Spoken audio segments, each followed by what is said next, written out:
সাভারে পৌর কমিউনিটি সেন্টারের পরিত্যক্ত ভবন থেকে পোড়া 2 মরদেহ উদ্ধারের ঘটনায় একজনকে গ্রেপ্তার করেছে পুলিশ। রোববার রাতে এলাকার ভবঘুরে মশিউর রহমান খান সম্রাটকে গ্রেপ্তার করা হয়। এই সিরিয়াল কিলার 6 জনকে হত্যা করেছে বলে জানিয়েছে পুলিশ। দুপুরে 10 দিনের রিমান্ড আবেদন করে তাকে আদালতে পাঠানো হয়েছে। রোববার সাভার থানা রোডের পৌর কমিউনিটি সেন্টারের পরিত্যক্ত ভবন থেকে উদ্ধার করা হয় আগুনে পোড়া 2 মরদেহ। এরপরই নড়ে চড়ে বসে পুলিশের একাধিক দল। ওই ভবনের আশপাশের সিসি ক্যামেরার ফুটেজ সংগ্রহের পর দেখা যায় কাঁধে মরদেহ নিয়ে পরিত্যক্ত ভবনটিতে ঢুকছেন এক ব্যক্তি। এর সূত্র ধরে পৌর এলাকার ভবঘুরে মশিউর রহমান খান সম্রাটকে গ্রেপ্তার করে পুলিশ।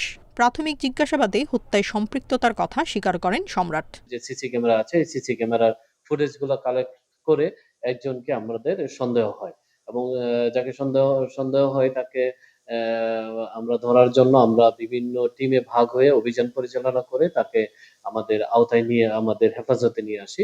জিজ্ঞাসা করার এক পর্যায়ে সে স্বীকার করে যে এই দুটো খুনই সে নিজে করেছে। সম্রাটকে সিরিয়াল কিলার উল্লেখ করে গেল 5 মাসে পৌর কমিউনিটি সেন্টারের পরিত্যক্ত ওই ভবন থেকে উদ্ধার আরও 3 মরদেহ সহ এক নারীর মরদেহ উদ্ধারের ঘটনায়ও তিনি জড়িত বলে জানায় পুলিশ।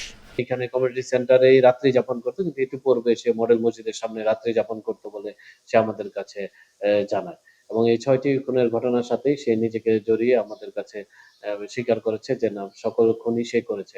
এর আগে পৌর কমিউনিটি সেন্টার থেকে 3টি মরদেহ উদ্ধারের মামলায় সম্রাটকে গ্রেপ্তার দেখানো হয়। Independent news.